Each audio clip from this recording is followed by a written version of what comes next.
Por favor, despierta. No me hagas esto. Las palabras salieron rotas, fragmentadas, como cristales que se quiebran contra el suelo de mármol italiano.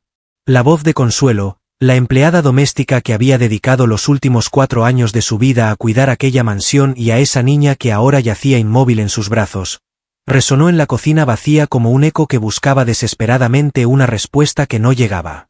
Antes de continuar con esta historia que te estremecerá hasta lo más profundo de tu ser, te invito a que te suscribas a este canal, actives la campanita de notificaciones y nos acompañes en este viaje por las verdades más oscuras que se esconden detrás de las puertas de las mansiones más lujosas, donde el dinero no puede comprar la decencia humana y donde las apariencias perfectas ocultan realidades devastadoras. Historias reales, emociones verdaderas, lecciones que podrían salvarte la vida o la de alguien que amas. La cocina era un espacio digno de las revistas de arquitectura más prestigiosas del mundo. Medía aproximadamente 80 metros cuadrados, con encimeras de cuarzo blanco importado desde las canteras más exclusivas de Brasil, electrodomésticos de acero inoxidable que brillaban como espejos bajo la luz de las lámparas de diseño que colgaban del techo a doble altura. Una isla central, también de cuarzo, dominaba el espacio con sus taburetes de cuero italiano color crema. Los ventanales que iban del piso al techo ofrecían una vista panorámica al jardín trasero, donde una piscina infinita se fundía visualmente con el horizonte de la ciudad que se extendía a lo lejos, recordando a cualquier visitante que aquella familia había alcanzado un nivel de riqueza que pocos podían siquiera imaginar. Pero en ese momento, toda esa opulencia se había convertido en un escenario grotesco, casi obsceno, para la tragedia que se desarrollaba en el suelo frío de porcelanato importado de Italia. Consuelo estaba arrodillada, sus rodillas protestando contra la dureza del piso, pero ella no sentía dolor físico. Todo su ser estaba concentrado en la pequeña figura que sostenía entre sus brazos temblorosos. Valentina, de apenas 6 años, yacía completamente inerte, su cabecita colgando hacia atrás con una laxitud que helaba la sangre. Su piel, normalmente rosada y llena de vida, había adquirido un tono ceniciento, casi translúcido, que contrastaba de manera brutal con el vestido simple de algodón azul que llevaba puesto. Un vestido que la propia Consuelo le había ayudado a ponerse esa mañana, cuando la niña aún reía y le contaba sobre el sueño que había tenido la noche anterior, algo sobre mariposas que hablaban y un castillo hecho de nubes. Las manos de la empleada, manos curtidas por años de trabajo honesto, manos que habían fregado pisos, lavado platos, planchado camisas y acariciado mejillas infantiles en momentos de tristeza, ahora temblaban violentamente mientras intentaban encontrar un pulso en el cuello delgado de la niña. Sus dedos se movían torpemente, presionando aquí y allá, buscando ese latido que significaba vida, ese ritmo que confirmaba que aún había esperanza. Mi niña, mi pequeña, por el amor de Dios, abre los ojitos, susurraba Consuelo entre sollozos que sacudían todo su cuerpo. Mírame, Valentina, mírame a mí, a tu Consuelo, la que te hace las tortitas con forma de corazón, la que te cuenta cuentos cuando no puedes dormir, la que te esconde galletitas en el bolsillo del delantal cuando nadie está mirando. Las lágrimas caían sin control por las mejillas arrugadas de la mujer de 53 años, goteando sobre el rostro inmóvil de la niña como una lluvia tibia que no lograba despertarla de ese sueño antinatural. Consuelo recordaba perfectamente el momento en que Valentina había llegado a esa casa, apenas 2 años atrás, de la mano de su padre, después de que la madre biológica falleciera en un accidente de tránsito que había destrozado a toda la familia. La niña tenía entonces 4 años y unos ojos enormes llenos de confusión y tristeza que habían partido el corazón de Consuelo en 1000 pedazos. Desde ese día, la empleada había asumido un rol que iba mucho más allá de sus obligaciones laborales. Se había convertido en la figura materna sustituta, en el refugio seguro al que Valentina corría cuando las pesadillas la despertaban a medianoche, en la confidente que escuchaba sus secretos infantiles y los guardaba como tesoros sagrados.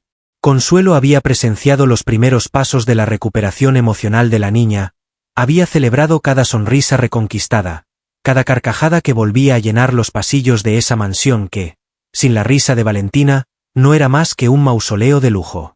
Y ahora, ese mismo cuerpo pequeño que tantas veces había abrazado, que tantas veces había mecido hasta que el sueño llegaba, yacía frío e inmóvil en sus brazos, y Consuelo sentía que el mundo entero se desmoronaba a su alrededor. El sonido de pasos apresurados resonó en el corredor que conectaba la cocina con el resto de la casa. Pasos pesados, urgentes, que se acercaban con la desesperación de quien presiente que algo terrible ha sucedido. Ricardo Mendoza apareció en el umbral de la puerta, su figura alta y atlética enmarcada por el arco de piedra natural que separaba los espacios. Llevaba puesto un traje de 3 piezas color gris oscuro, confeccionado a medida en una sastrería de Milán durante su último viaje de negocios. La corbata de seda azul marino estaba perfectamente anudada, los gemelos de oro brillaban en sus puños, y sus zapatos italianos de cuero genuino reflejaban la luz con un brillo impecable.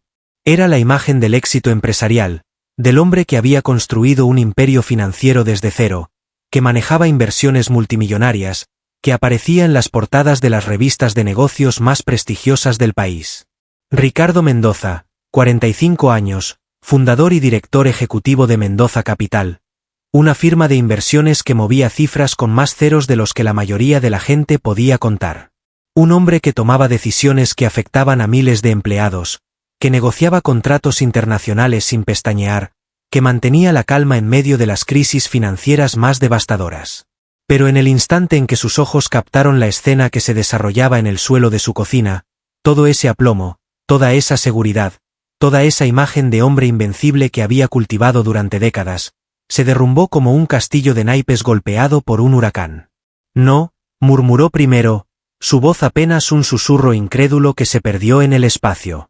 Luego, más fuerte, mientras sus piernas lo llevaban tambaleándose hacia donde Consuelo sostenía a su hija. No, no, no, esto no puede estar pasando, esto no es real. Sus manos, las mismas manos que firmaban contratos millonarios con pulso firme, las mismas manos que habían estrechado las de presidentes y magnates, ahora temblaban incontrolablemente mientras se elevaban hacia su cabeza. Sus dedos se enredaron en su cabello perfectamente peinado, tirando con fuerza, como si el dolor físico pudiera de alguna manera despertar de esta pesadilla que no podía ser real. Ricardo cayó de rodillas junto a Consuelo, su traje de diseñador arrugándose contra el suelo sin que le importara en lo más mínimo. Extendió sus manos hacia el rostro de su hija, tocando sus mejillas frías con una delicadeza que contrastaba con la violencia del terror que lo consumía por dentro. Valentina, mi amor, papá está aquí, dijo con voz quebrada, acariciando el cabello castaño de la niña que caía lacio y sin vida sobre el brazo de Consuelo. Despierta, mi vida, despierta para papá. Te voy a llevar a donde quieras. Te voy a comprar todos los juguetes del mundo. Pero por favor, abre los ojos. Las palabras salían atropelladas, mezcladas con sollozos que sacudían el pecho del hombre que había creído que el dinero podía protegerlo de todo. En ese momento, Ricardo Mendoza no era el empresario exitoso, el inversionista brillante, el hombre más rico del vecindario. Era simplemente un padre aterrorizado que sostenía entre sus manos la posibilidad de perder lo único que realmente le importaba en el mundo. Consuelo, entre lágrimas, logró articular palabras que explicaran lo inexplicable. Señor Ricardo, no sé qué pasó, la niña estaba jugando hace apenas una hora. Estaba bien, estaba perfectamente bien, y de pronto empezó a sentirse cansada, dijo que le dolía la cabeza, y luego simplemente se desplomó, y no reacciona, no responde. Traté de despertarla pero no responde. El empresario levantó la mirada, buscando respuestas en los ojos enrojecidos de la empleada, buscando algo que le dijera que esto era un error, una confusión, que su hija simplemente estaba dormida profundamente y que en cualquier momento abriría los ojos y le sonreiría con esa sonrisa que iluminaba hasta los días más oscuros de su existencia. Y entonces, como si el universo quisiera añadir otro elemento a esa escena de pesadilla, otra figura apareció en la cocina. Los tacones de 10 centímetros repiquetearon contra el porcelanato con un ritmo constante, casi casual, que contrastaba grotescamente con la urgencia del momento. Victoria Santamaría de Mendoza, la segunda esposa de Ricardo desde hacía apenas 11 meses, entró en la escena con la gracia estudiada de quien ha pasado años perfeccionando cada uno de sus movimientos frente a espejos y cámaras. Llevaba puesto un vestido de cóctel color coral vibrante, un tono que parecía gritar alegría y celebración en medio de la tragedia que se desarrollaba a sus pies. El vestido, de un diseñador francés cuyo nombre costaba más pronunciar que la mensualidad de un apartamento promedio, se ajustaba a su figura esbelta con una precisión que hablaba de múltiples pruebas y ajustes en el atelier. Sus accesorios, un collar de perlas naturales y pendientes a juego, brillaban suavemente bajo la luz artificial. Su cabello rubio, teñido y tratado en los salones más exclusivos de la ciudad, caía en ondas perfectas sobre sus hombros bronceados. Pero lo más perturbador, lo más escalofriante de su aparición, no era su atuendo inapropiado para la situación. Era su expresión. O más bien, la ausencia de la expresión que cualquier ser humano normal debería mostrar al encontrarse con semejante escena. Victoria se detuvo a pocos metros del grupo que se arremolinaba en el suelo, sus ojos recorriendo la situación con una calma que bordeaba lo inhumano. Sus labios, pintados de un rojo intenso que combinaba con sus uñas perfectamente manicuradas, se curvaron en una sonrisa. No era una sonrisa completa, no era una sonrisa de alegría evidente, era algo peor. Era una sonrisa nerviosa, casi aliviada, el tipo de sonrisa que aparece en el rostro de alguien que ha estado esperando que algo suceda y finalmente lo ve materializarse.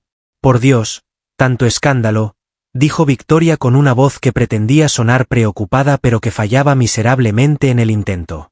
La niña simplemente se durmió. Eso es todo. Ya saben cómo son los niños. Duermen como troncos cuando están cansados. Seguramente jugó demasiado esta tarde y el cuerpo le pasó factura. Ricardo levantó la mirada hacia su esposa, sus ojos buscando en ella alguna señal de la angustia que él mismo sentía, algún indicio de que compartía su terror, su desesperación. Pero lo único que encontró fue esa expresión serena, esa calma antinatural que parecía fuera de lugar, como un vestido de gala en un funeral. Victoria, mi hija no respira normalmente, está helada, no reacciona a nada, dijo Ricardo con voz temblorosa, intentando hacerle entender la gravedad de la situación. Esto no es un sueño normal. Algo está muy mal. La mujer se encogió de hombros con un gesto elegante que probablemente había practicado frente al espejo cientos de veces. Estás exagerando, Ricardo. Siempre exageras cuando se trata de la niña. Le di un suplemento natural para que durmiera mejor. Eso es todo. Los niños de hoy en día no duermen lo suficiente. Todos los estudios lo dicen. Solo quería ayudarla a descansar apropiadamente. Las palabras golpearon el aire como un martillo contra cristal. Consuelo sintió que su corazón se detenía por un instante, que el mundo dejaba de girar. ¿Le diste algo?, repitió la empleada, su voz cargada de una incredulidad que rápidamente se transformaba en horror. Usted le dio algo a la niña sin consultar a nadie, sin preguntar, sin verificar. Victoria frunció el ceño con fastidio, como si la pregunta fuera una impertinencia inaceptable de parte de alguien de inferior condición social. Es un suplemento natural, ya lo dije. Lo compré en una tienda de productos orgánicos muy exclusiva. Es completamente seguro, miles de personas lo usan. No entiendo por qué hacen tanto drama. Ricardo se puso de pie lentamente, sus piernas temblando bajo el peso de una revelación que comenzaba a tomar forma en su mente. ¿Qué le diste exactamente, Victoria?, preguntó con una voz que había perdido todo rastro de calidez.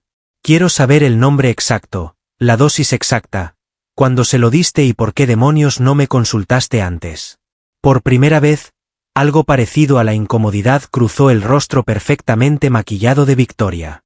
Sus ojos, de un azul artificial logrado mediante lentes de contacto cosméticos, parpadearon rápidamente.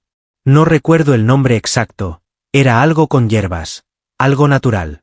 Se lo di hace unas 2 horas, quizás 3. Y no te consulté porque no creí que fuera necesario. Eres tan sobreprotector con esa niña que cualquier cosa que sugiero la rechazas automáticamente. Consuelo, aún sosteniendo a Valentina, intervino con voz temblorosa. Yo estaba presente cuando la señora le dio el medicamento a la niña. Señor Ricardo. La niña no quería tomarlo, decía que sabía raro, pero la señora insistió mucho. Y cuando yo intenté decir algo, la señora me miró de una manera que me hizo entender que si decía algo perdería mi trabajo. La empleada bajó la mirada, la vergüenza y la culpa tiñendo sus palabras. Debí haber dicho algo, debí haber sido más fuerte, Debí haber protegido a la niña aunque me costara el empleo. Pero tengo hijos que mantener. Señor, tengo una madre enferma, tengo deudas que pagar, y tuve miedo. Tuve miedo y cedí. Y ahora la niña está así y es mi culpa también. Es mi culpa por no haber hablado cuando debí hacerlo. Las lágrimas de consuelo se mezclaban con las de Ricardo, creando un cuadro de dolor compartido que contrastaba violentamente con la figura erguida y aparentemente imperturbable de Victoria, que permanecía de pie a cierta distancia, como si temiera contaminarse con la tragedia que ella misma había desencadenado. Ricardo sacó su teléfono celular con manos temblorosas, marcando el número de emergencias con dedos que apenas respondían a sus órdenes. Mientras esperaba que la llamada conectara, el dispositivo vibró en su mano con una notificación. La pantalla mostraba una alerta de su aplicación de inversiones. Los mercados de criptomonedas estaban experimentando una volatilidad significativa. Su portafolio de Bitcoin había caído un 12% en las últimas 2 horas, y había oportunidades de compra en varios tokens que sus algoritmos habían identificado como prometedores. En cualquier otro momento, en cualquier otra circunstancia, Ricardo habría prestado atención inmediata a esa notificación. Su portafolio de activos digitales representaba millones de dólares, inversiones que había cultivado cuidadosamente durante años, siguiendo tendencias, analizando gráficos, tomando decisiones calculadas que habían multiplicado su fortuna de maneras que sus competidores solo podían envidiar. El mundo de las criptomonedas era volátil, impredecible, y requería atención constante para maximizar ganancias y minimizar pérdidas.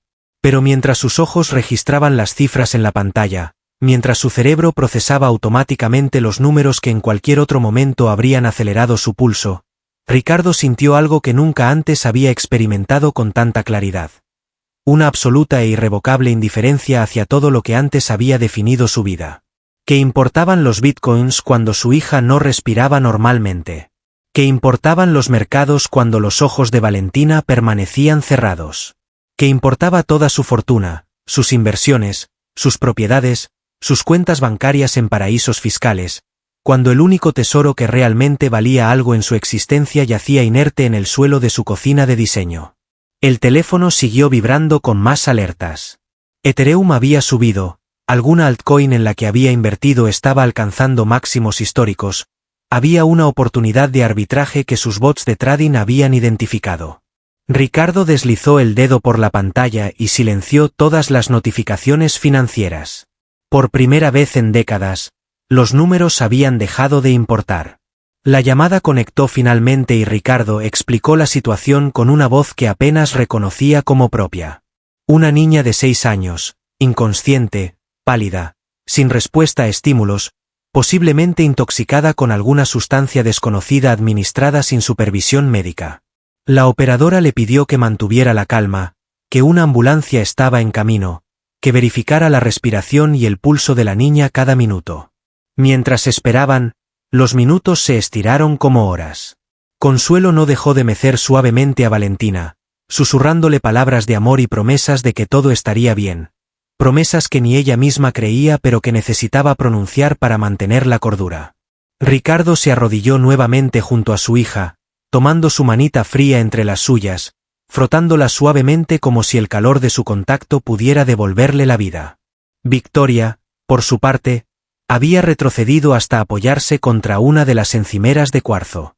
Sus brazos cruzados sobre el pecho en una postura defensiva, su expresión fluctuando entre el fastidio y algo que quizás, solo quizás, empezaba a parecerse a la preocupación. O tal vez era simplemente el miedo a las consecuencias, el terror de ver cómo su cuidadosamente construida vida de lujo podía desmoronarse por lo que ella insistía en llamar un simple malentendido. La sirena de la ambulancia se escuchó a lo lejos, acercándose rápidamente por las calles arboladas del exclusivo fraccionamiento donde se ubicaba la mansión de los Mendoza. El sonido, normalmente asociado con emergencias ajenas, con tragedias que les suceden a otros, ahora era la banda sonora de su propia pesadilla. Los paramédicos entraron con la eficiencia de quienes han sido entrenados para actuar en los peores escenarios. 2 hombres y una mujer, uniformados de azul, cargando equipos médicos que desplegaron con rapidez alrededor de la pequeña Valentina. Consuelo tuvo que soltar a la niña, aunque cada fibra de su ser protestaba contra esa separación, y se apartó para permitir que los profesionales hicieran su trabajo. Los minutos siguientes fueron un torbellino de actividad médica. Monitores de signos vitales, máscaras de oxígeno, inyecciones intravenosas, términos técnicos que Ricardo apenas comprendía pero que escuchaba con una atención desesperada, buscando en cada palabra una señal de esperanza. Los paramédicos se comunicaban entre ellos con una jerga profesional que excluía a los civiles, tomando decisiones rápidas basadas en protocolos que habían practicado cientos de veces. ¿Qué sustancia le administraron?, preguntó la paramédico, una mujer de mediana edad con expresión seria y ojos que habían visto demasiado sufrimiento para sorprenderse por algo. Necesitamos saber exactamente qué tomó la niña para poder tratarla adecuadamente. Ricardo miró a Victoria, esperando una respuesta que no llegaba. Su esposa había palidecido visiblemente, su bronceado artificial ya no podía ocultar el tono ceniciento que se apoderaba de su rostro. Sus labios se movían pero no producían sonidos coherentes. No sé, finalmente admitió Victoria con voz pequeña. Era un suplemento natural. Algo para dormir mejor. Lo compré en una tienda, no recuerdo cuál. Estaba en un frasco marrón con etiqueta verde. Se lo di hace como 3 horas. Tal vez 4. La paramédico intercambió una mirada con sus colegas, una mirada cargada de significado que Ricardo interpretó correctamente como preocupación profesional. Necesitamos encontrar ese frasco inmediatamente, dijo la mujer. Cualquier información sobre la composición puede ser crucial para el tratamiento. Consuelo reaccionó antes que nadie, corriendo hacia la habitación que Victoria utilizaba como vestidor personal, un espacio del tamaño de un apartamento pequeño donde la segunda esposa de Ricardo guardaba su interminable colección de ropa, zapatos, bolsos, y aparentemente, productos de belleza y bienestar que compraba compulsivamente en sus excursiones de shopping. Mientras la empleada buscaba desesperadamente el frasco entre los cientos de productos que abarrotaban los estantes, los paramédicos estabilizaron a Valentina lo suficiente como para transportarla. La niña fue colocada en una camilla pequeña, su cuerpo diminuto pareciendo aún más frágil rodeado de todo ese equipamiento médico. Una mascarilla de oxígeno cubría su rostro. Cables la conectaban a monitores que emitían pitidos que Ricardo aprendería a odiar en las horas siguientes. «La encontré», gritó Consuelo desde algún lugar de la mansión, regresando corriendo con un frasco de vidrio oscuro en la mano. La etiqueta, efectivamente verde, mostraba un nombre en un idioma que nadie reconoció inmediatamente, junto con imágenes de plantas y la palabra natural repetida varias veces en diferentes tipografías. La paramédico tomó el frasco, examinándolo con el ceño fruncido. «Esto no está regulado», murmuró más para sí misma que para los demás. «No tiene aprobación sanitaria, no tiene información de dosificación clara, no tiene lista completa de ingredientes. Probablemente fue importado de manera informal o comprado en línea sin ningún tipo de control». Ricardo sintió que la rabia comenzaba a mezclarse con el terror en su pecho. Miró a Victoria con ojos que ella nunca había visto, ojos que destilaban una furia contenida que prometía consecuencias. «Le diste a mi hija algo sin saber qué contenía, sin verificar su seguridad, sin consultarme, sin consultar a ningún médico». Victoria retrocedió un paso ante la intensidad de su mirada.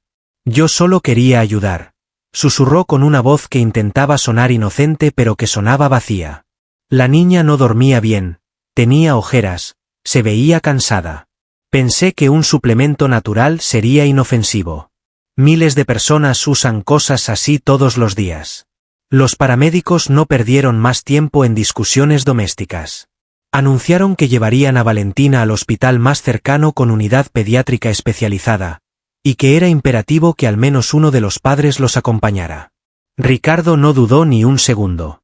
Se subió a la parte trasera de la ambulancia, sin importarle que su traje de diseñador se arrugara contra el asiento metálico, sin importarle que estaba dejando atrás su mansión, sus negocios, toda su vida de éxito empresarial. En ese momento, Ricardo Mendoza no era un empresario. Era un padre aterrorizado que sostenía la mano de su hija mientras la ambulancia atravesaba la ciudad con las sirenas ululando, rogando a cualquier fuerza superior que existiera en el universo que le permitiera ver a Valentina abrir los ojos una vez más. La mansión quedó atrás, con Consuelo llorando en la cocina y Victoria de pie en el porche, observando cómo las luces de la ambulancia desaparecían en la distancia. Por primera vez desde que todo comenzó, la segunda esposa de Ricardo Mendoza permitió que su fachada de calma se resquebrajara. Sus manos temblaban visiblemente mientras se llevaba un cigarrillo a los labios, aunque había jurado que había dejado de fumar años atrás. El trayecto al hospital fue una eternidad comprimida en minutos. Ricardo no soltó la mano de Valentina ni un segundo, susurrándole promesas que esperaba poder cumplir. Le prometió que la llevaría a Disneyland, ese viaje que habían planeado pero que siempre se posponía por alguna reunión de negocios urgente. Le prometió que pasaría más tiempo con ella, que dejaría de trabajar los fines de semana, que aprendería a preparar esas galletas de chocolate que tanto le gustaban en lugar de dejarle todo el trabajo a Consuelo. Le prometió que sería un mejor padre, que estaría presente, que nunca más permitiría que nada ni nadie le hiciera daño. Al llegar al hospital, Valentina fue trasladada inmediatamente a la sala de emergencias pediátricas. Un equipo de médicos y enfermeras se movilizó con la urgencia que el caso requería. Ricardo fue separado de su hija, conducido a una sala de espera donde le dijeron que debía aguardar mientras los especialistas hacían su trabajo. Firmó formularios sin leerlos, proporcionó información del seguro médico sin importarle los costos, respondió preguntas sobre el historial médico de Valentina con una precisión que no sabía que poseía. Y entonces, solo en esa sala de espera con sus sillas de plástico incómodo y sus revistas desactualizadas, Ricardo Mendoza se derrumbó. Las lágrimas que había contenido mientras tenía que ser fuerte frente a su hija, frente a los paramédicos, frente a su esposa, finalmente encontraron salida.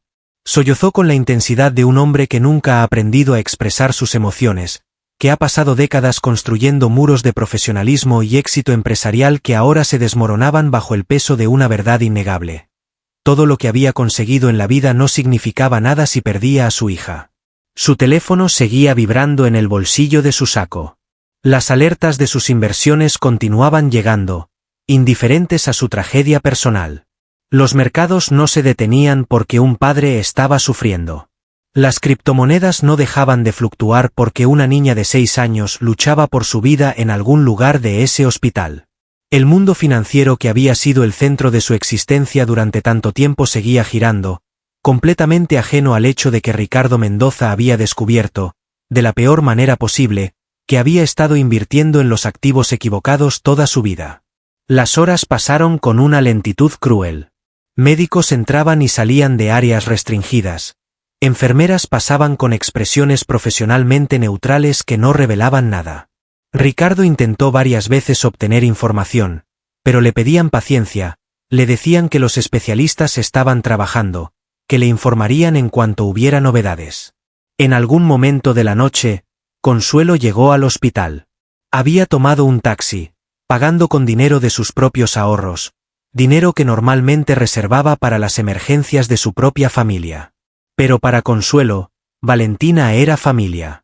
Esa niña que había llegado a su vida como una huérfana asustada se había convertido en la hija que el destino le había negado tener, la nieta que sus propios hijos aún no le habían dado, el motivo por el cual soportaba los malos tratos de Victoria y las largas horas de trabajo en una mansión que nunca sería suya. La empleada se sentó junto a Ricardo sin decir nada. No hacían falta palabras. Compartían el mismo terror, la misma culpa, la misma esperanza desesperada de que todo saliera bien. En esa sala de espera, las diferencias sociales y económicas que normalmente los separaban se disolvieron por completo. No eran el patrón y la empleada. Eran dos personas que amaban a la misma niña y que rogaban por su recuperación. Victoria llegó más tarde, cuando ya casi amanecía. Se había cambiado el vestido coral por algo más sobrio, un conjunto negro que parecía más apropiado para la ocasión. Su maquillaje había sido retocado, pero sus ojos mostraban signos de haber llorado. O tal vez solo eran los efectos de una noche sin dormir. Con Victoria, Ricardo ya no sabía distinguir entre las emociones genuinas y las actuaciones cuidadosamente ensayadas. La segunda esposa de Ricardo tomó asiento en el extremo opuesto de la sala de espera, manteniendo distancia física que reflejaba la distancia emocional que siempre había existido entre ella y el resto de la familia Mendoza. De vez en cuando, intentaba hacer contacto visual con su esposo, buscando alguna señal de que no todo estaba perdido entre ellos. Pero Ricardo mantenía la mirada fija en la puerta por donde eventualmente saldría algún médico con noticias, negándose a reconocer la presencia de la mujer que, por negligencia o por algo peor, había puesto en riesgo la vida de su hija. Finalmente, cuando los primeros rayos del sol comenzaban a filtrarse por las ventanas del hospital, un médico de mediana edad con bata blanca y expresión seria apareció en la sala de espera. Su placa de identificación lo presentaba como el doctor Alejandro Ruiz, jefe de la unidad de toxicología pediátrica. Sus ojos, cansados pero profesionales, buscaron entre los presentes hasta identificar a Ricardo. «Señor Mendoza», dijo el médico extendiendo la mano en un saludo formal que Ricardo devolvió con manos temblorosas. «Soy el doctor que ha estado atendiendo a su hija. Tenemos novedades». Ricardo se puso de pie tan rápido que se mareó momentáneamente. Consuelo lo sujetó del brazo para estabilizarlo, su propia ansiedad evidente en la fuerza de su agarre. Incluso Victoria se acercó unos pasos, su expresión una mezcla de miedo y algo que podría interpretarse como remordimiento. El doctor los condujo a una pequeña oficina privada, cerrando la puerta detrás de ellos para proporcionarles algo de privacidad. Se sentó detrás de un escritorio cubierto de papeles y archivos médicos, invitándolos a tomar asiento en las sillas frente a él. «Valentina está estable», comenzó el doctor, y esas dos palabras provocaron que Ricardo exhalara un suspiro de alivio tan profundo que pareció salir desde lo más hondo de su alma. «Hemos logrado estabilizar sus signos vitales y neutralizar la sustancia que estaba afectando su sistema. Está fuera de peligro inmediato». Las lágrimas volvieron a brotar de los ojos de Ricardo, pero esta vez eran lágrimas de alivio, de gratitud, de una alegría tan intensa que resultaba casi dolorosa. Consuelo se llevó las manos al rostro, sollozando de felicidad mientras murmuraba agradecimientos a todos los santos de su devoción. Incluso Victoria dejó escapar un suspiro, aunque su alivio parecía más relacionado con evitar consecuencias legales que con genuina preocupación por la niña. Sin embargo, continuó el doctor con tono serio que hizo que el alivio de Ricardo se mezclara nuevamente con preocupación. «Necesito explicarles lo que sucedió para que comprendan la gravedad de la situación y para asegurarme de que algo así nunca vuelva a ocurrir». El médico abrió un archivo que contenía los resultados de los análisis realizados a Valentina durante la noche. El producto que le administraron a su hija contenía una mezcla de sustancias que, aunque se comercializan como naturales, pueden ser extremadamente peligrosas cuando se administran sin supervisión médica y en dosis inadecuadas.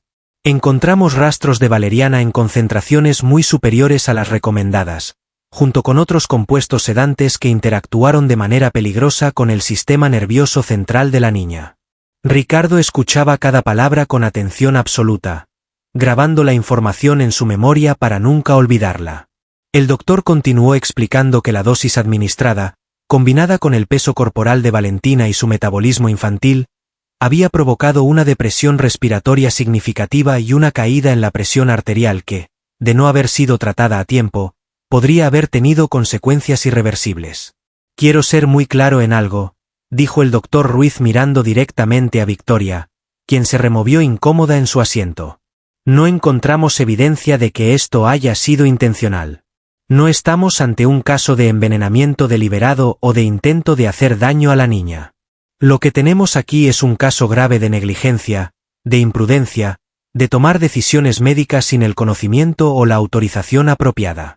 Victoria intentó defenderse, su voz temblando entre la indignación y el miedo. «Yo no sabía. Solo quería ayudarla a dormir mejor. Pensé que era seguro porque decía natural en la etiqueta». El doctor la interrumpió con firmeza pero sin crueldad. «Señora, la palabra natural no significa seguro. El arsénico es natural. La cicuta es natural. El veneno de serpiente es natural. Los productos de venta libre, especialmente aquellos que no están regulados por las autoridades sanitarias, pueden ser tan peligrosos o más que los medicamentos con receta cuando se administran incorrectamente.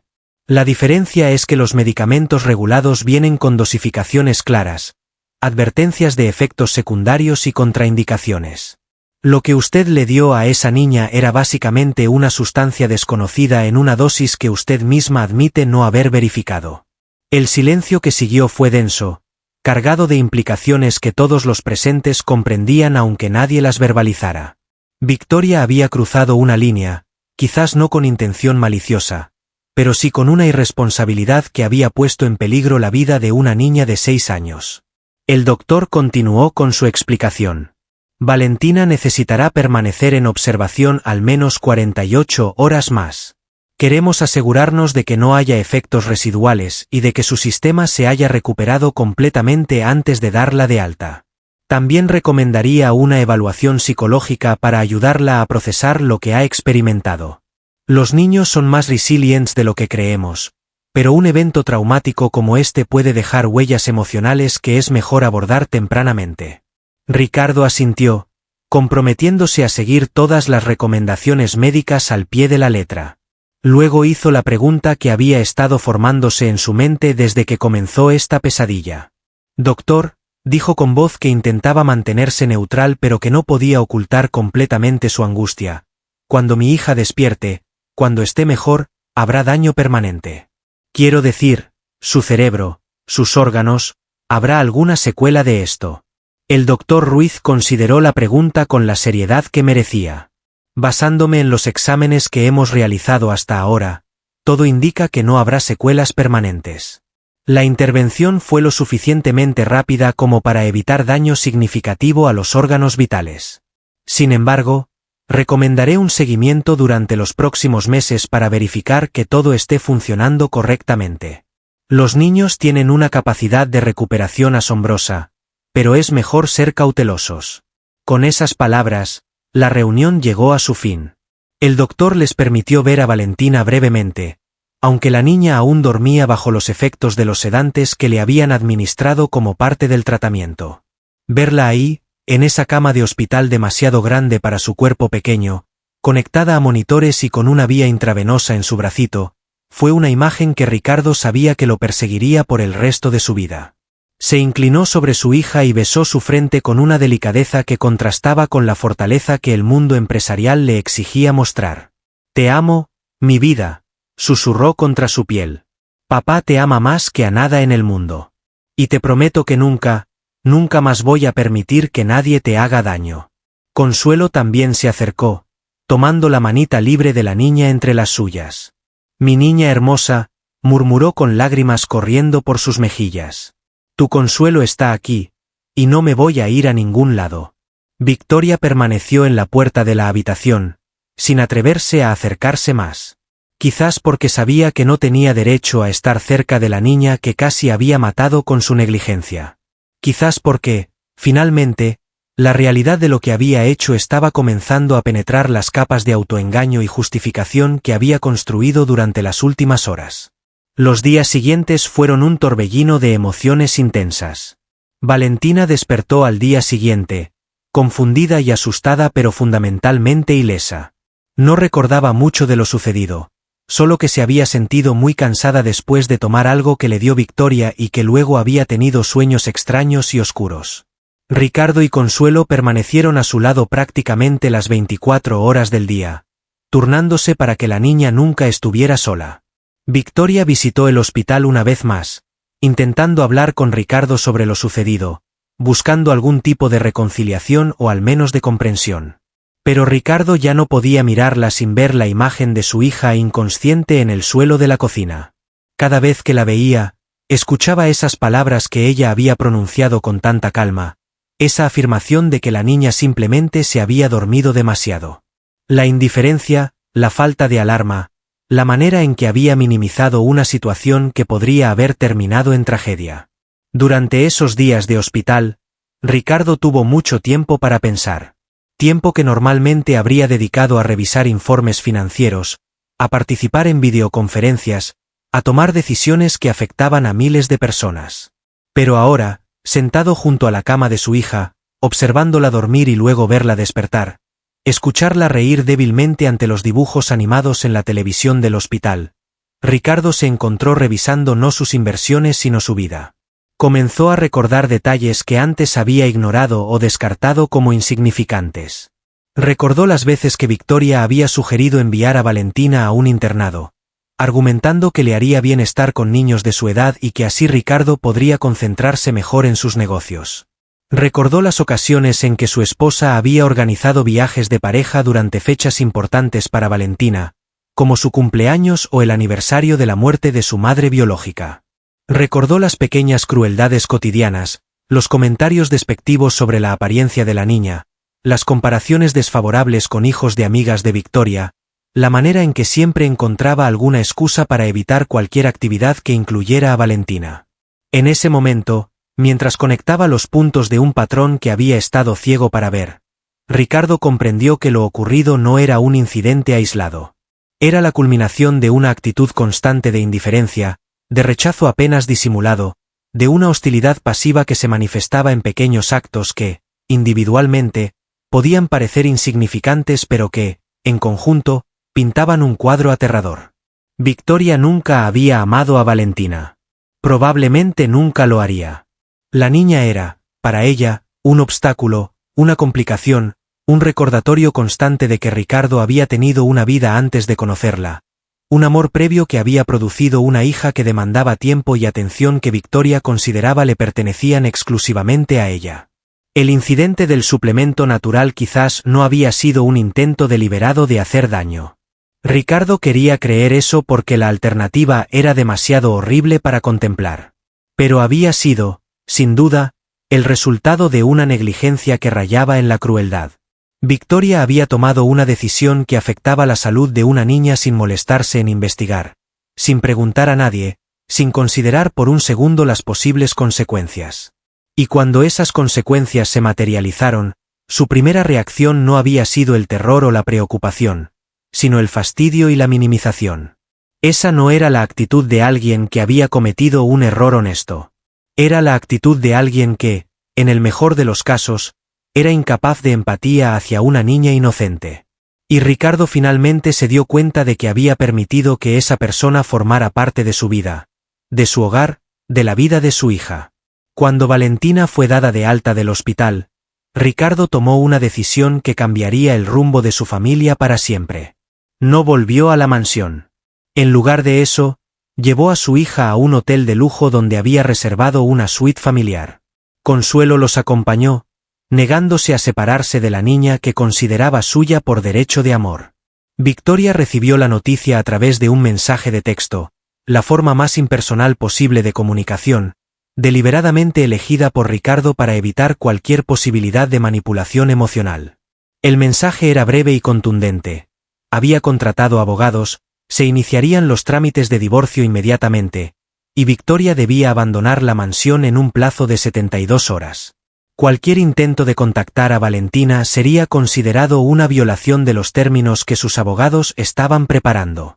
La respuesta de Victoria fue predecible. Llamadas incesantes que Ricardo no contestó, mensajes alternando entre súplicas y amenazas, intentos de contactar a amigos comunes para que intercedieran en su favor. Pero Ricardo había tomado su decisión y nada ni nadie lo haría cambiar de opinión.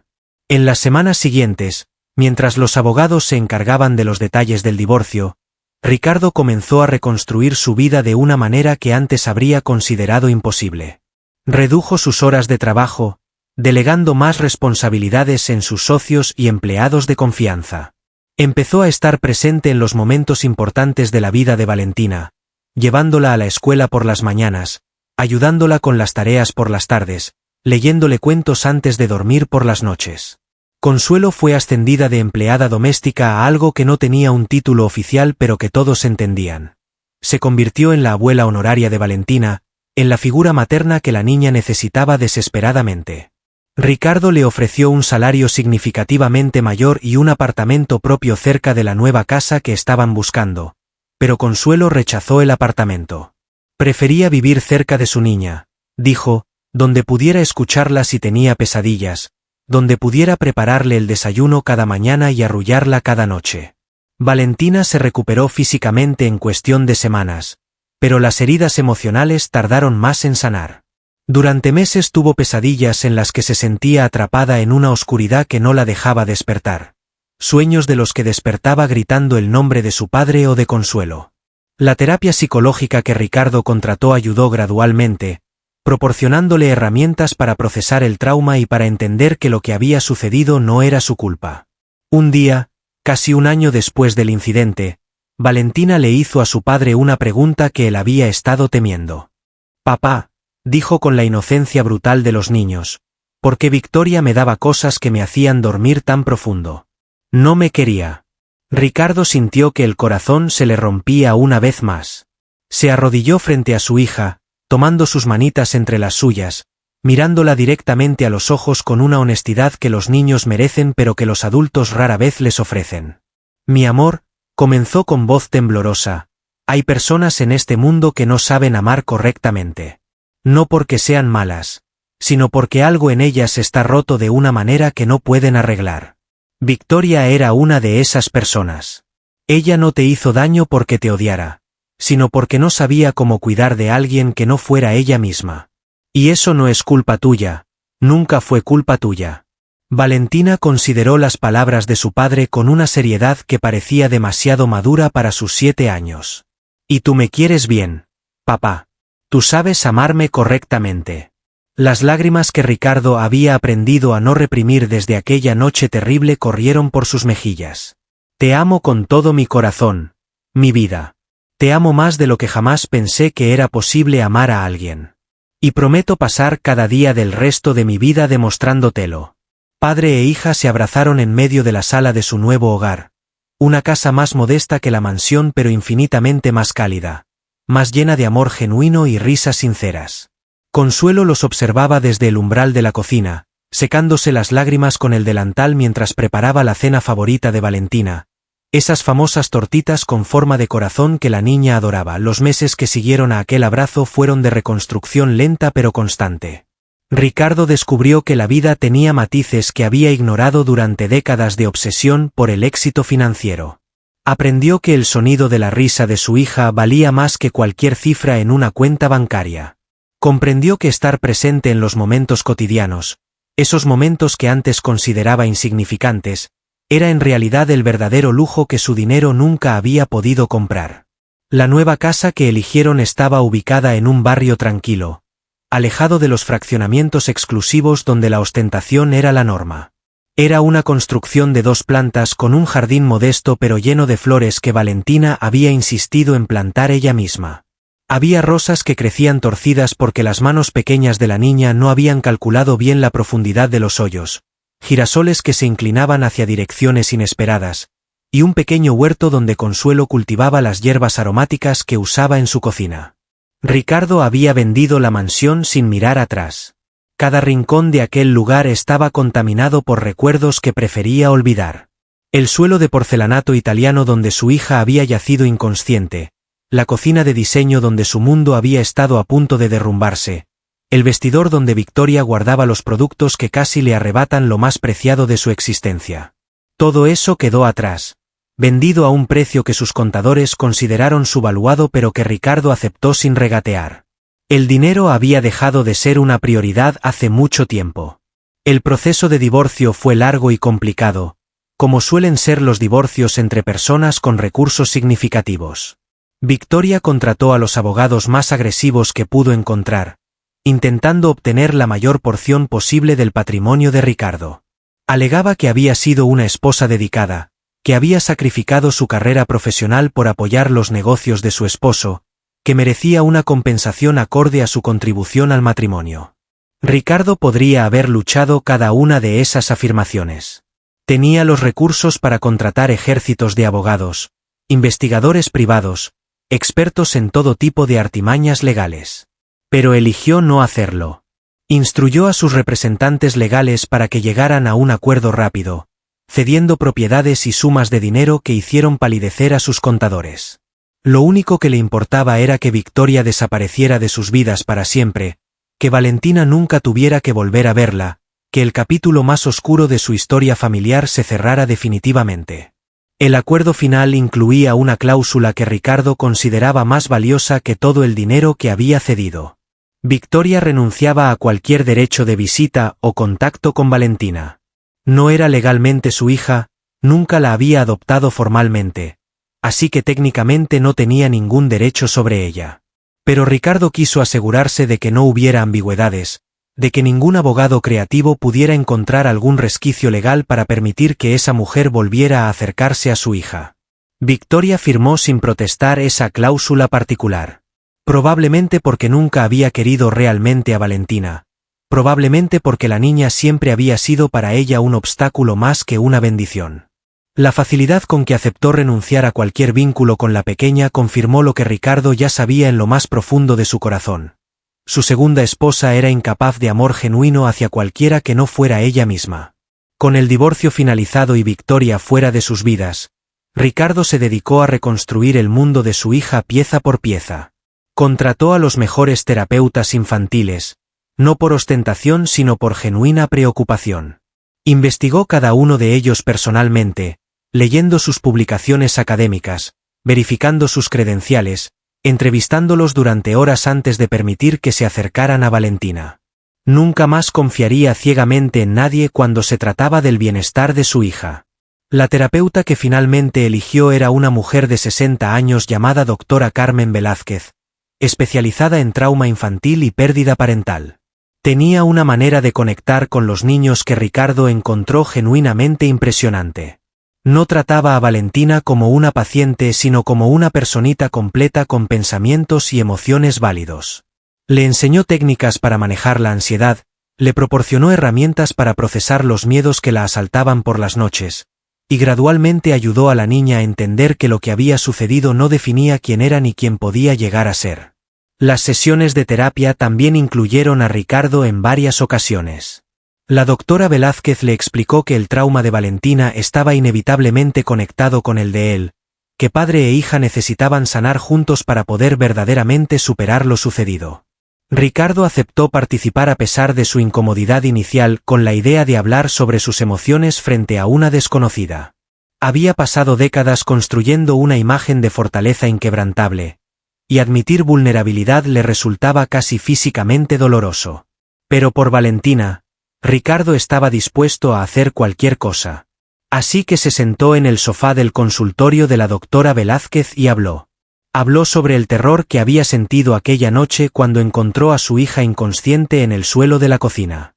Habló sobre la culpa que lo consumía por no haber visto antes las señales de advertencia, por haber permitido que una persona peligrosa formara parte de la vida de Valentina. Habló sobre el vacío que había dejado la muerte de su primera esposa, sobre cómo había intentado llenar ese vacío con trabajo y con una relación que nunca debería haber existido. La doctora lo escuchaba sin juzgar, asintiendo en los momentos apropiados, haciendo preguntas que lo obligaban a profundizar en emociones que había mantenido enterradas durante años.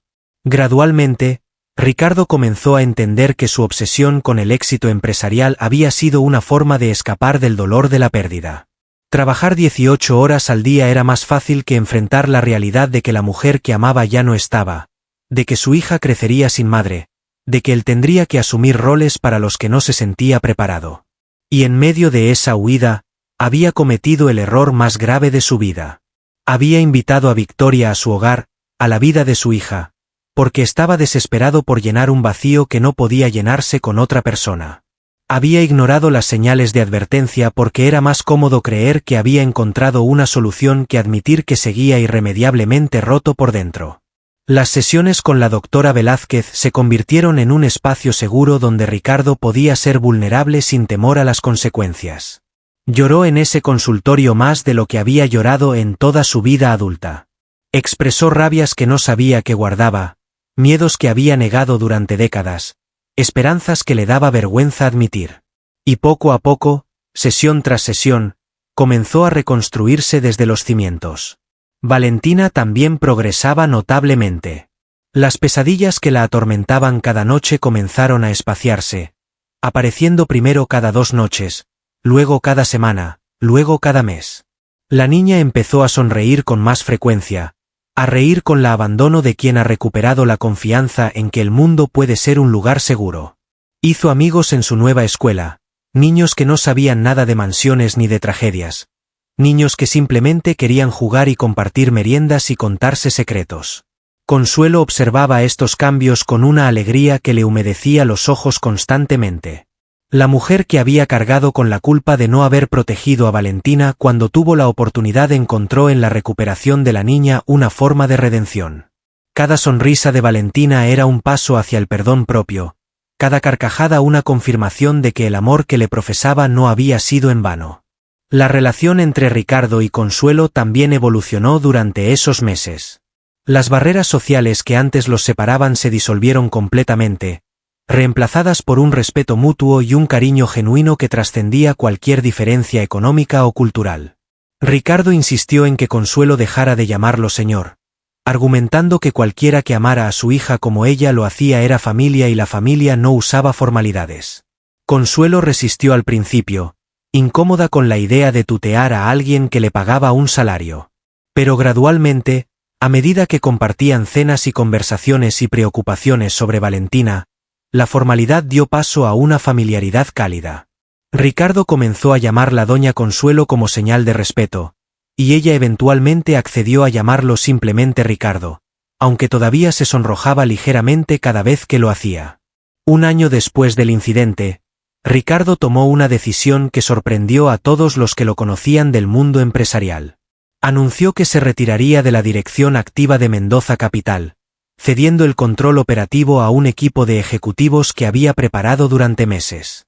Mantendría su posición como presidente de la junta directiva y seguiría siendo el accionista mayoritario, pero ya no dedicaría sus días a reuniones interminables y negociaciones agotadoras. Sus socios y competidores asumieron que había perdido el interés, que el trauma familiar lo había debilitado, que era el principio del fin de un imperio financiero que había construido desde cero. Los rumores en los círculos empresariales pintaban un cuadro de un hombre destruido por las circunstancias, incapaz de mantener el ritmo despiadado que el mundo de los negocios exigía. Pero Ricardo sabía la verdad. No se estaba retirando por debilidad sino por sabiduría. Había pasado décadas persiguiendo una versión del éxito que resultó ser una ilusión vacía. Había acumulado riqueza suficiente para varias generaciones mientras descuidaba lo único que realmente importaba. Y casi había pagado el precio más alto imaginable por esa ceguera. Ahora, con claridad que solo el roce con la tragedia puede proporcionar, entendía que el verdadero éxito no se medía en cifras sino en momentos. El verdadero éxito era estar presente cuando Valentina llegaba de la escuela, escuchar sus historias sobre lo que había aprendido ese día, celebrar sus pequeños triunfos y consolarla en sus pequeñas decepciones. El verdadero éxito era sentarse a la mesa con Consuelo y su hija, compartiendo una cena simple pero preparada con amor, riendo de chistes que solo tenían sentido para ellos tres. El dinero seguía llegando, por supuesto. Las inversiones que había cultivado durante años continuaban generando rendimientos que habrían parecido obscenos a la mayoría de la población. Su portafolio de criptomonedas, que había ignorado aquella noche terrible mientras su hija luchaba por su vida, había crecido exponencialmente durante el año siguiente. Los algoritmos y bots de trading que había configurado seguían operando, comprando y vendiendo activos digitales las 24 horas del día, generando ganancias que ya no le provocaban ninguna emoción particular. Ricardo miraba ocasionalmente las cifras en sus aplicaciones financieras, más por costumbre que por genuino interés. Veía los millones fluctuar, subir y bajar con los caprichos del mercado, y sentía una indiferencia que antes habría considerado imposible. Esos números que antes definían su autoestima, que antes determinaban si un día era bueno o malo, ahora eran simplemente eso. Números. Abstracciones digitales que no podían comprar una sola sonrisa de su hija, que no podían proporcionar el calor de un abrazo genuino, que no podían llenar el vacío que solo el amor verdadero podía ocupar. A veces, en las noches tranquilas después de que Valentina se dormía, Ricardo se sentaba en el jardín de su nueva casa y reflexionaba sobre el camino que lo había llevado hasta ahí. Recordaba al joven ambicioso que había sido, tan seguro de que la riqueza era el objetivo supremo de la existencia. Recordaba las decisiones que había tomado, los sacrificios que había hecho, las relaciones que había descuidado en su carrera hacia la cima del mundo financiero. Y recordaba aquella noche en la cocina de la mansión, el momento exacto en que todo lo que creía saber sobre la vida se había derrumbado. El momento en que sostuvo la mano fría de su hija y entendió, con una claridad brutal, que había estado construyendo su existencia sobre cimientos de arena. Esa noche lo había cambiado de maneras que todavía estaba descubriendo. Le había enseñado que la vida es frágil, que puede desvanecerse en un instante sin previo aviso. Le había mostrado que las personas que parecen inofensivas pueden ser las más peligrosas, no por malicia sino por indiferencia. Le había revelado que el amor verdadero no se compra ni se vende, que se construye con presencia y atención y sacrificios cotidianos que nadie más ve. Valentina cumplió 8 años un sábado de primavera, en una fiesta modesta celebrada en el jardín de su casa. Los invitados eran sus compañeros de escuela, niños bulliciosos que corrían entre los girasoles torcidos y las rosas que crecían en direcciones imposibles. Había un pastel decorado con mariposas, porque Valentina seguía soñando con mariposas que hablaban, aunque ahora esos sueños eran alegres en lugar de aterradores. Ricardo observaba la escena desde la terraza, una sonrisa genuina iluminando su rostro. Consuelo estaba a su lado, sosteniendo una bandeja de bocadillos que había preparado desde las 5 de la mañana, negándose a contratar servicio de catering porque insistía en que la comida hecha en casa tenía un sabor que ningún chef profesional podía replicar. «Mírala», dijo Consuelo con los ojos brillantes de emoción. «Parece que nunca pasó nada malo. Parece la niña más feliz del mundo». Ricardo asintió, su garganta apretándose con emociones que ya no intentaba reprimir. «Es la niña más feliz del mundo», respondió. «Y vamos a asegurarnos de que siga siéndolo». Valentina eligió ese momento para correr hacia ellos, su vestido de cumpleaños manchado de chocolate y pasto, su cabello escapando de las trenzas que Consuelo había tejido cuidadosamente esa mañana. «Papá», Consuelo, gritó con la urgencia de los niños que descubren algo maravilloso. «Vengan a ver, encontramos una oruga que se va a convertir en mariposa. La vamos a cuidar hasta que le salgan alas». Padre y figura materna intercambiaron una mirada cargada de significado antes de seguir a la niña hacia el rincón del jardín donde un grupo de pequeños rodeaba una hoja donde, efectivamente, una oruga verde se arrastraba lentamente hacia un destino que ninguno de ellos podía imaginar. Mientras Ricardo se arrodillaba junto a su hija para observar la oruga, pensó en las transformaciones.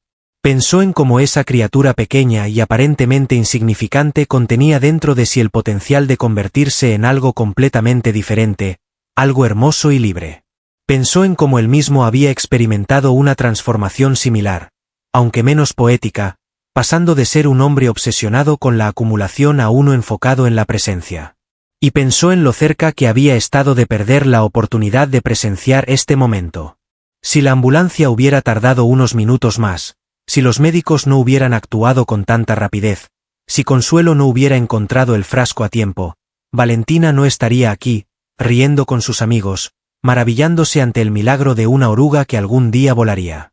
Ese pensamiento lo asaltaba ocasionalmente, generalmente en las horas más oscuras de la noche cuando el mundo dormía y sus miedos más profundos emergían a la superficie.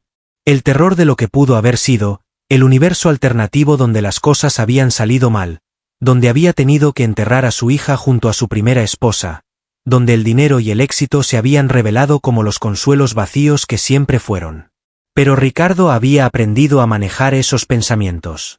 La doctora Velázquez le había enseñado técnicas para reconocer las espirales de ansiedad antes de que lo consumieran, para anclarse en el presente en lugar de perderse en futuros imaginarios que nunca sucedieron.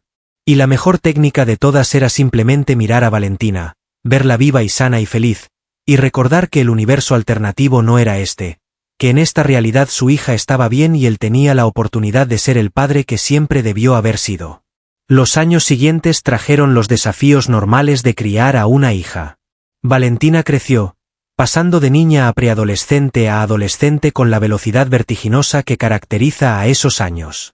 Hubo discusiones sobre tareas escolares y horarios de llegada, negociaciones sobre permisos y privilegios, los inevitables choques entre una joven que buscaba su independencia y un padre que no podía evitar ser sobreprotector dadas las circunstancias. Pero a través de todos esos desafíos, la relación entre padre e hija se mantuvo sólida. Valentina nunca dudó del amor de Ricardo, nunca cuestionó su compromiso con su bienestar. Había presenciado la transformación de su padre, recordaba aunque vagamente la época en que apenas lo veía porque siempre estaba trabajando, y apreciaba el sacrificio que había hecho al poner su carrera en segundo plano para estar presente en su vida. Consuelo envejeció junto a ellos, su cabello oscureciéndose con canas que se negaba a teñir porque decía que eran medallas de honor ganadas en la batalla de la vida. Sus rodillas protestaban más que antes, sus manos no eran tan ágiles como solían ser, pero su corazón seguía siendo tan grande y generoso como siempre. Valentina la llamaba abuela sin ninguna corrección necesaria, porque eso era exactamente lo que Consuelo se había convertido para ella. Cuando Valentina cumplió 15 años, la edad en que las niñas latinoamericanas tradicionalmente celebran su transición a la adultez, Ricardo organizó una fiesta que reflejaba perfectamente quienes se habían convertido como familia. No fue un evento ostentoso en un salón lujoso con cientos de invitados y vestidos de diseñador. Fue una reunión íntima en su jardín, con las personas que genuinamente amaban a Valentina.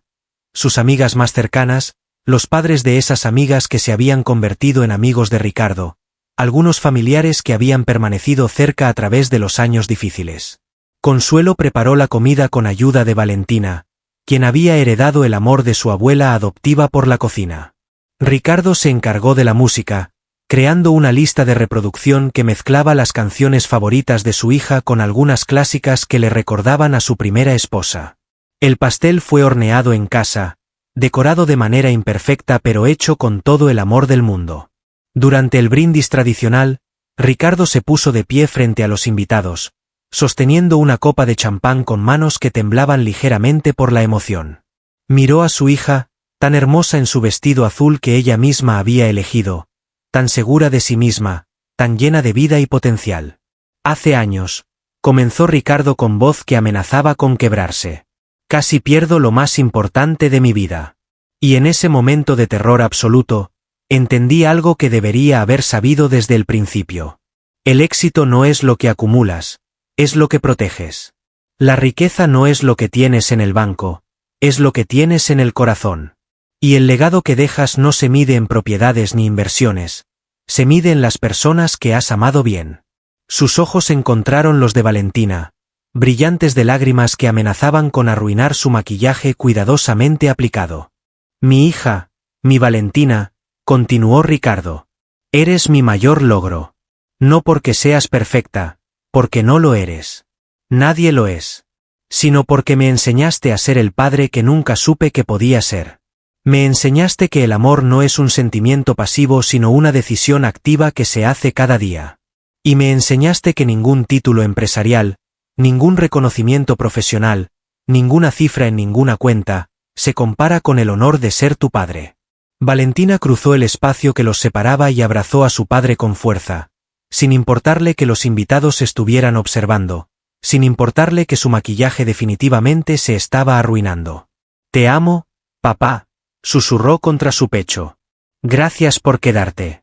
Gracias por elegirme.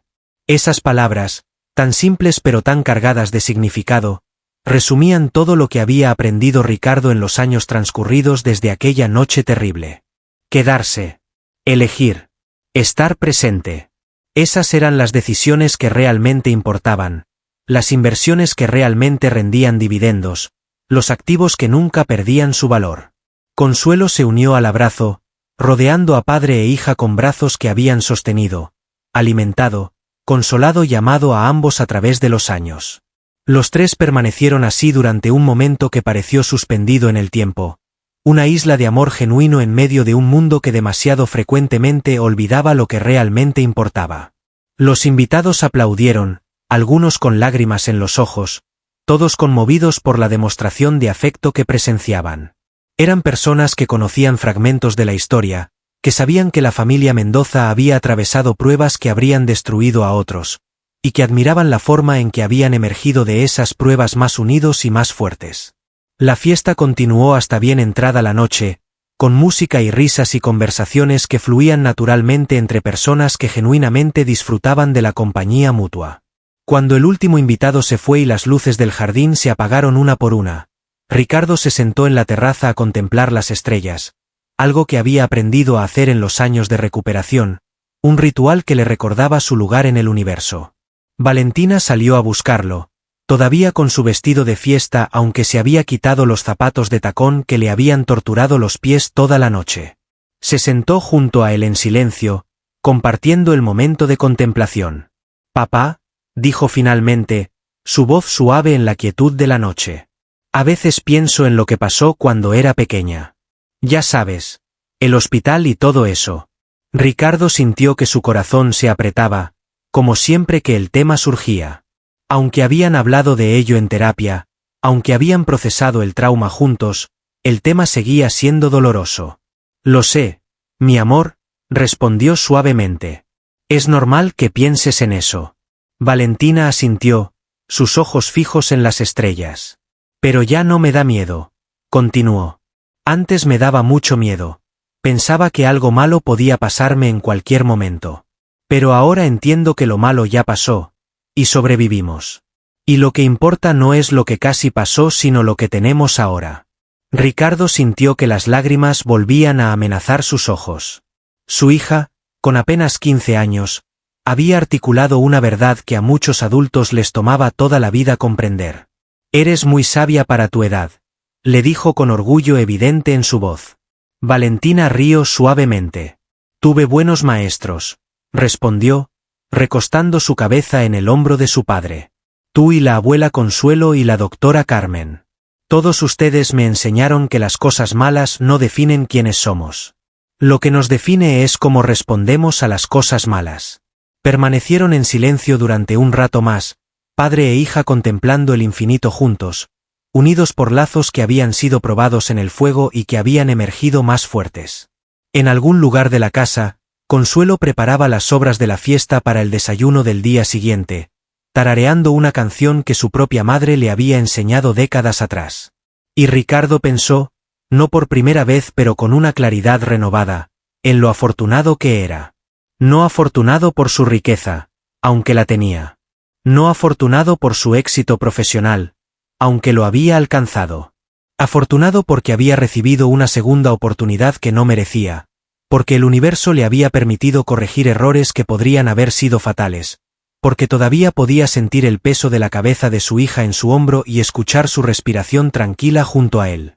La historia de Ricardo Mendoza y su hija Valentina no es única. En mansiones de todo el mundo, en hogares de todos los niveles económicos, existen versiones de esta narrativa que se desarrollan cada día. Niños vulnerables en manos de adultos que no saben o no quieren cuidarlos apropiadamente. Empleados que ven señales de peligro pero callan por miedo a las consecuencias. Padres y madres tan ocupados construyendo imperios que olvidan que sus hijos necesitan presencia más que regalos. El peligro más grande que enfrentan los más frágiles de nuestra sociedad rara vez viene con advertencias claras. No es el extraño en la calle el que representa la mayor amenaza, sino frecuentemente alguien dentro del círculo de confianza. No es el odio explícito lo que causa más daño, sino el descaso disfrazado de normalidad, la negligencia envuelta en excusas razonables, la indiferencia que se presenta como simple distracción. Victoria Santamaría nunca fue acusada de ningún crimen. Los médicos determinaron que no había intención maliciosa, solo una imprudencia imperdonable. No pasó un día en prisión, no enfrentó ningún juicio público. Se marchó con su porción del divorcio, rehizo su vida en otra ciudad, probablemente repitiendo los mismos patrones de comportamiento con otras personas que tuvieron la mala fortuna de cruzarse en su camino. Pero el daño que causó, aunque no resultó en las peores consecuencias posibles, dejó cicatrices que tomaron años en sanar. Valentina todavía tiene noches ocasionales donde despierta con el corazón acelerado, aunque ya no grita. Ricardo todavía siente un escalofrío cada vez que ve un frasco con etiqueta de producto natural, aunque ya puede controlarlo. Consuelo todavía carga con la culpa de no haber hablado cuando debió hacerlo, aunque ha aprendido a perdonarse. Las lecciones de aquella noche terrible resuenan mucho más allá de las paredes de la mansión donde ocurrieron. Son lecciones sobre responsabilidad, sobre la importancia de verificar antes de actuar, sobre las consecuencias de tomar decisiones que afectan a otros sin considerar plenamente las implicaciones.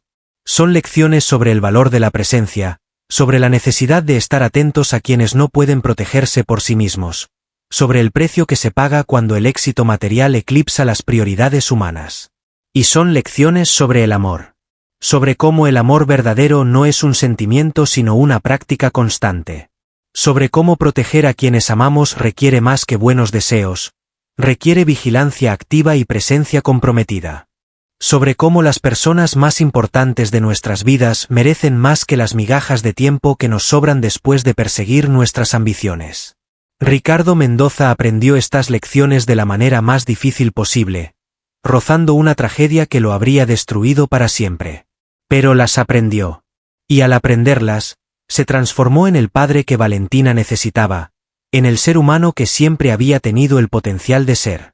Porque al final, cuando las cuentas bancarias se vacían y las inversiones pierden su valor y los títulos profesionales se olvidan, lo único que permanece es el amor que hemos dado y recibido. Las manos que hemos sostenido en momentos de oscuridad. Los abrazos que hemos ofrecido sin esperar nada a cambio. Las noches que hemos pasado velando el sueño de quienes dependen de nosotros. El mayor peligro no es el enemigo declarado sino el aliado falso. No es el veneno etiquetado como tal sino el que se disfraza de remedio natural. No es la maldad evidente sino la negligencia que se excusa con buenas intenciones. Y la mayor riqueza no está en las bóvedas de los bancos ni en los servidores donde se almacenan las criptomonedas. Está en los ojos de un niño que confía en nosotros para protegerlo. Está en la certeza de que, cuando llegue el momento de rendir cuentas, podremos decir que estuvimos presentes, que prestamos atención, que pusimos a los más vulnerables antes que a nuestras ambiciones. Ricardo Mendoza encontró esa riqueza casi demasiado tarde. Pero la encontró. Y cada día que pasa desde entonces es una oportunidad de invertir en lo único que realmente importa. La pregunta que queda, para todos los que escuchan esta historia, es simple pero profunda. ¿Cuáles son tus verdaderas inversiones? ¿Dónde está tu atención cuando más se necesita? Y cuando llegue el momento de la verdad, ese momento que todos enfrentamos tarde o temprano, podrás decir que protegiste a quienes dependían de ti. Porque los errores que tratamos como pequeños detalles pueden costar todo lo que realmente importa. Y el tiempo que creemos tener para corregirlos puede agotarse sin previo aviso. La responsabilidad de cuidar a los más frágiles no es una carga sino un privilegio. Y ese privilegio viene con un deber sagrado que ningún éxito material puede reemplazar. Esta es la verdad que Ricardo Mendoza aprendió en el suelo de su cocina de diseño, sosteniendo a su hija inconsciente mientras el mundo que había construido se derrumbaba a su alrededor. Y es la verdad que comparte ahora, no como advertencia sino como invitación. Una invitación a revisar nuestras prioridades antes de que sea demasiado tarde. A estar presentes para quienes nos necesitan. A recordar que, al final del camino, el único legado que realmente importa es el amor que dejamos en los corazones de quienes tocamos. Porque el dinero va y viene, las fortunas se construyen y se destruyen, los mercados suben y bajan con la indiferencia de las mareas. Pero el amor genuino, el cuidado atento, la presencia comprometida, esos son los activos que nunca pierden su valor. Esos son los tesoros que nadie puede arrebatarnos. Y esos son, finalmente, la única medida verdadera de una vida bien vivida.